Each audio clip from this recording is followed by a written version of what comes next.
D dengan NIM 25411010998. Dengan membuat video ini, saya akan menyelesaikan ujian akhir semester dengan mata kuliah pengembangan motivasi diri, yaitu Interest to My Future Plans. Karena setiap manusia mempunyai kelebihan dan kekurangan masing-masing, di sini saya akan menjelaskan kelebihan saya sendiri. Kelebihan saya sendiri, saya dapat beradaptasi dengan cepat dari lingkungan yang baru. Saya dapat menjadi kepemimpinan yang baik karena dulu saya waktu SMP pernah menjadi ketua OSIS, ketua pramuka, dan waktu MA saya diamankan sebagai sekretaris kedisiplinan dan menjadi LO acara di Mabes 1 dan menjadi divisi logistik di Mabes 2. Kelebihan saya tidak hanya itu, tadi di bidang akademik dan sekarang di bidang non-akademik, yaitu bermain voli. Banyak orang yang bisa bermain voli, kenapa ya? Terus saya sangat suka bermain voli dan saya direkrut menjadi pemain inti di MAPA Volleyball Putri MA Angkasa Banjar. Lalu saya sangat senang memasak. Jika ada resep baru, saya akan mencobanya. Nah, di antara banyak kekurangan saya, salah satunya adalah saya kurang fleksibel orangnya. Gimana itu?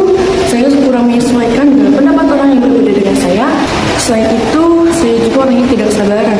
Kekurangan saya itu yes man. Apa itu yes man? Saya sangat sulit berkata tidak kepada orang lain. Dan yang paling bagi saya itu, saya gak bisa nyebrang. Mau itu naik motor, mau itu jalan, dengan kelebihan dan kekurangan yang saya miliki, saya menargetkan diri saya dengan 5 tahun atau 10 tahun ke depan itu menjadi guru BK. Kenapa harus guru BK? Karena profesi ini sangat amat menyatu dengan program studi saya di kuliah, yaitu bimbingan konseling. Dan apa sih itu guru BK? Nah, guru BK merupakan profesi pendidikan yang bertujuan membantu peserta didik mencapai perkembangan optimal aspek pribadi, sosial, akademik, serta perencanaan karir siswa tersebut.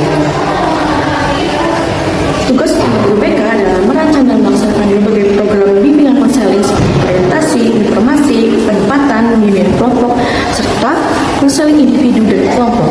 Jadi untuk jadi guru BK itu tidak hanya cukup pengetahuan sedikit, tapi kita juga harus menambah wawasan kita. Tidak pada waktunya itu manajemen karir sendiri. Manajemen karir sendiri yaitu untuk 1 tahun, 2 tahun, 3 tahun, 4 tahun ke depan itu saya akan fokus kuliah dengan meningkatkan nilai saya, fokus berorganisasi, tetapi harus tetap fokus pada nilai yang pertama.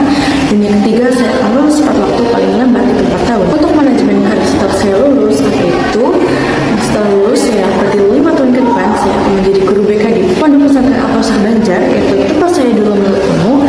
Jika tidak, saya akan menjadi guru BK di SMA Negeri 1 Banjar.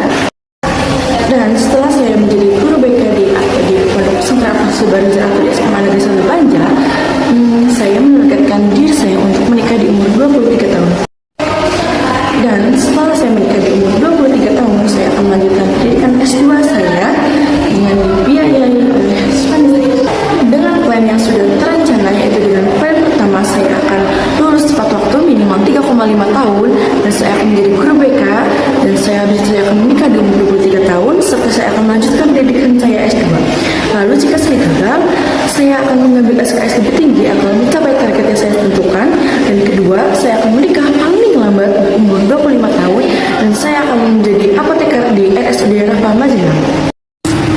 Dengan dibuatkannya tugas video dan tugas proposal pengembangan motivasi diri, itu tidak hanya untuk mengumpulkan atau menyelesaikan tugas UAS, tetapi ini juga bisa menjadi tujuan utama kita untuk mencapai masa depan kita, untuk penyusunan struktur rencana untuk hari kita ke depannya apa, dan untuk menjadi motivasi kita agar kita tidak melewatkan waktu atau menyanyiakan waktu, karena kesuksesan adalah diraih dengan semangat tanpa putus asa dan tawakal kepada Allah. Dan hanya tawakal, maksudnya dia dan berdoa. Karena seperti motto MA saja, everything begins here. Sebagai penutup dari video ini, saya akan menyampaikan sedikit motivasi, yaitu you never know if you never try. Kenapa? Karena jika kamu tidak mencoba, kamu tidak akan pernah tahu. Bye bye. Sekian tugas dari saya. Mohon maaf bila ada